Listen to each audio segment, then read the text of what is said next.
Alright, so here's another brief skim through of Bloody Bastard's weapons from each region. And this will be from the Holy Roman Empire. We'll start with the Shortland Knife. Nothing special, something you'd find in your kitchen drawer. Next one, nothing special. Quite similar, probably. Next one, I don't know the advantages, but of course everything has its own idiosyncrasy. Somewhat better dagger, has a, stronger hilt and a stronger pommel going on. This is way more reinforced. That would be really good for stabbing. The ergonomics are really good for stabbing. You got that ramp part underneath the hilt. I don't know what you'd call it, but that's what your fist would be pushing against in a stab. So I don't know if that translates to the game, but somehow I think weapon shapes matter. This thing is interesting. Those little ribs are actually, they look like zipper teeth. They're actually knobby, like rectangular knobby. And the philosophy behind that is you entrap an enemy's blade, then you could apply leverage like a wrench and, I don't know, wrench it around, parry it, trap it up, stop it. I don't know, but that's actually modeled after a real design there, much like most of these weapons. This dagger has an interesting pommel on it. It's probably very good for hammer fisting people's domes in. I'll have to try that one out sometime. This one, not much to say. They're just daggers. They probably all have their different weights and different shapes and stuff. And this is an interesting one. This is actually like a fist holding a stabbing implement. That's why it's called a dagger. It's more or less like a warhammer. But yeah, that thing will wreck stuff. But you want two of them. They're really light. One of them can hurt soft targets, but if you're going up against heavy armor, you want two of them. You want one in each hand. Then you can just pretty much saw through stuff like Tasmanian Devil. Dull sword, basic sword. Probably it does what it needs to. Land guarded sword. I always assume that the guarded hilt would protect my knuckles from getting chopped up, and it seems like, so I've used these for a while. I got away from the Gladius a little bit and started using these, and I don't know, it seemed like maybe it protected my fists a little bit more. And here's another short stabbing sword. Really good stabbing geometry. It probably has a taper towards the end, or the blades. The blade stock probably has a taper towards the end. Because these are 2D images, you can't really know how the weight's distributed. I'm pretty sure the physics operates off of weight distribution.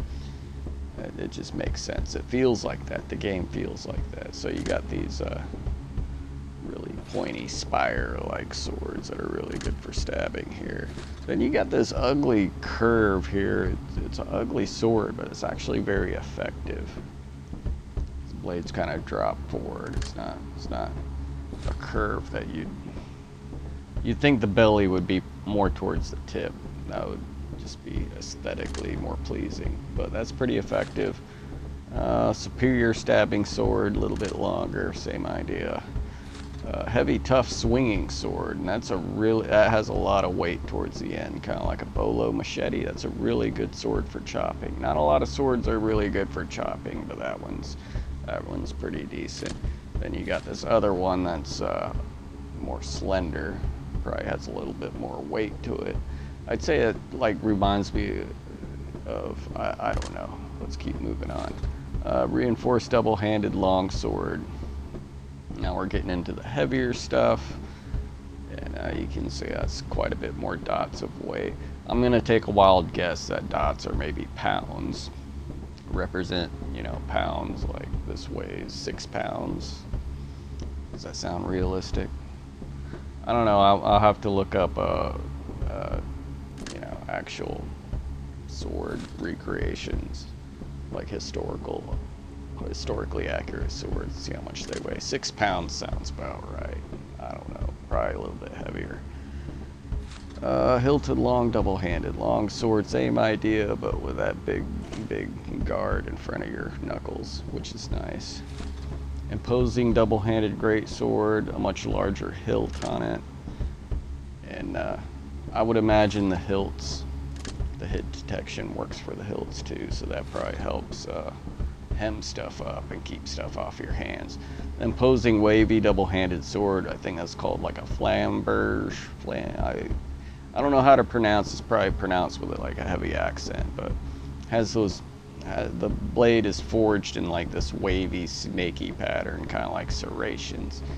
And what makes that deadly is not only when you're stabbing, it's like a serrated knife going through somebody. Also, when you're chopping, that means each one of those like little waves is kind of like the belly of a blade chopping into somebody. So you got, you know, the smaller the surface area is of an impact, the more force and cutting power it's going to have. So each one of those like little serrations, I guess you want to call them, when each one of those impacts, it does more damage. In theory, it works pretty well. It's just, I still feel like double-handed swords are a little underpowered in the game. They need a buff. Craftsman Ax, basic short hooking axe. Never really used it. I don't like the idea of a weapon that gets hemmed up a lot, and that just seems like, you know, you can use something like that to your advantage to hem up other people. But to me, I like things that are streamlined and flow in and out of stuff and are easy to pull out. Short rounded war axe, same idea. Flat and shorter rounded war axe. I don't like that because the geometry just seems kind of squished. That's a lot of surface area for chopping, but I like the geometry to be forward a little bit. Sneaky strange war axe. It's almost kind of like a bayonet. I really don't think it's a very good chopper, but it's really good for stabbing. The only problem is it likes to dig into the ground. If you swing underhand, sometimes that spike will just dig into the ground like a trowel and stick there. It hems you up, and I don't like that thing. Double-handed, this thing, okay, I don't think I've used it yet. This thing's interesting to use. I've used that. This thing is okay. I still think double-handed weapons need a buff. When you got things like the elite double-handed great axe, the meta death axe I call it, and the spiked agile hook stabbing spear down there, when you got weapons like that, these other weapons need a little bit more buffing, or maybe nerf. I don't like nerfing stuff. Fuck nerfing stuff. Anyway, I like this thing because it's like an Americanized tanto kind of shape going on, and it's got that little marlin spike at the end. But I like that shape. I like the cutting area. It's a lot easier to use these when you don't need as much accuracy. And you got that halberd thing. Then you got this, the scratcher. I don't know. I don't know. Double tip spear. I'm not good at stabbing. Not very good at stabbing with double-handed weapons. More of a chopper. So, you know, saying these are good or bad is kind of subjective depending on the skill of a player or their play style. So you just gotta try it out, see what works for you. This thing's crazy, man. This thing's like a pole saw. The agile hook stabbing spear, that thing's nasty. That is one step below the freaking meta death axe. That is one step below the Russian elite double-handed great axe. One step below it. That thing's nasty. Now we're going into the small maces, the little round bonker. I call it the spoon because in 2D it looks kind of like a spoon. Standard agile mace. These are all short maces, and they're top-heavy weapons, which are good for swinging, getting that angular momentum to bash stuff. This is my favorite mace right here, the Imperial Heavy Mace, because you see those 2 points on either end. Three-dimensionally, it probably has 4 corners on it, but in a 2D game, those 2 points are what connects. So all of that weight and all of that force and all of that energy is going in on 1 point, and this thing destroys shit. This is a really good mace. It's my favorite mace. And now for my favorite Warhammer. This thing is absolutely nasty. It's a sleeper. It sneaks up on you. And it's short. You would think the higher end Warhammers down there would be a lot more powerful, and they probably are, but the shortness of this thing compared to these other hammers is very convenient because you can kind of tuck yourself in, get like in the middle of the chaos, get like in the eye of the hurricane and do damage with that short ass little hammer. You can get up in there. If they have a long weapon, you can crawl up in there and ruin their day with that hammer, and it's powerful. I haven't really given these hammers much of a chance. I'll have to try them out, but I like short weapons. Short weapons, they're easier to keep going, and they don't get hemmed up as well, or as badly. I already showed these. That's a big thumper, but it's got a lot of reach. It's easy to overswing when you're in the crunch. Flails, those are fun to use. When I first saw these, I bought them and used them, and I got really good at them, but I haven't used them since. And I like this one. This one's a pretty cool one to use. And of course, you got the ball flail, and that thing will wreck stuff. And this one has some weird physics. It has like some elasticity to it. Like the ball actually stretches like a rubber band.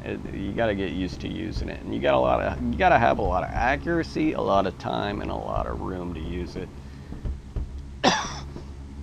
And it takes longer to accelerate. So if you get knocked out of an orbit or get knocked out of a rotation, it takes a little bit of time to get some more momentum, and you can get wrecked with that thing at close range. And human players normally don't give you room to use stuff like this.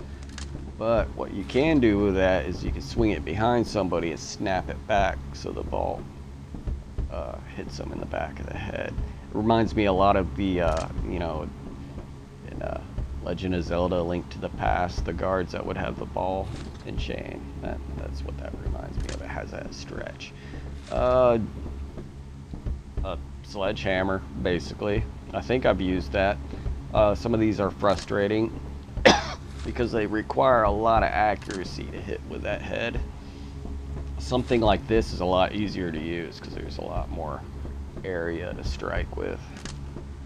And I'm sure these hammers could destroy, but like I said, you gotta be really accurate with them. You gotta make every hit count because you have that small ass surface area to strike with.